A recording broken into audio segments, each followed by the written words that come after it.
حضرت عمر فاروق رضی اللہ تعالیٰ عنہ کے دور میں ایک نوجوان بڑا ہی متقی اور پرہیزگار تھا۔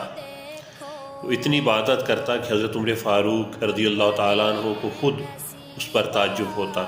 وہ عشاء کی نماز ادا کرتا اور اپنے بوڑھے باپ کی خدمت میں حاضر ہو جاتا، لیکن رستے میں ایک لڑکی بار بار اس کو برائی کی طرف بلاتی۔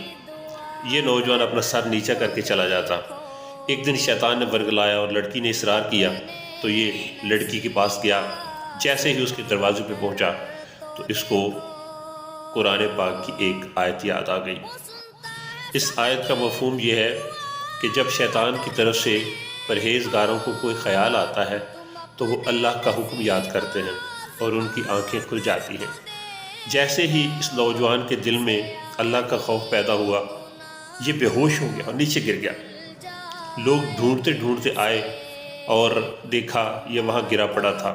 اس کے والد اور ان کے ساتھی اس کو اٹھا کے اپنے گھر لے گئے اور اس سے پوچھا کہ تمہیں کیا ہوا۔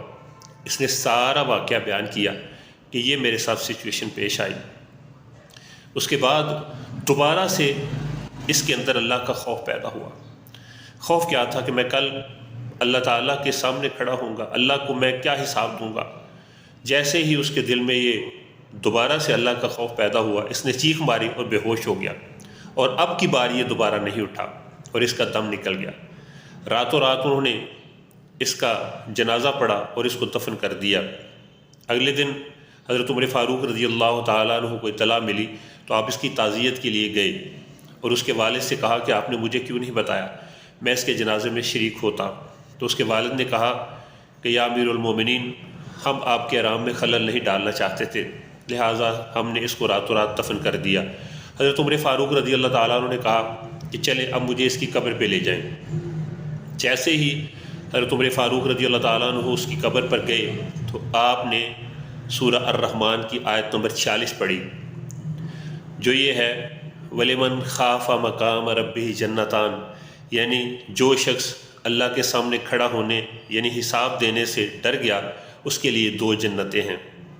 جیسے ہی آپ نے اس کی قبر پہ یہ آیت پڑھی تو وہ نوجوان اندر سے بول پڑا، اس کی آواز آئی یا امیر المومنین، اللہ تعالیٰ نے مجھے 2 جنتیں عطا کر دی ہیں۔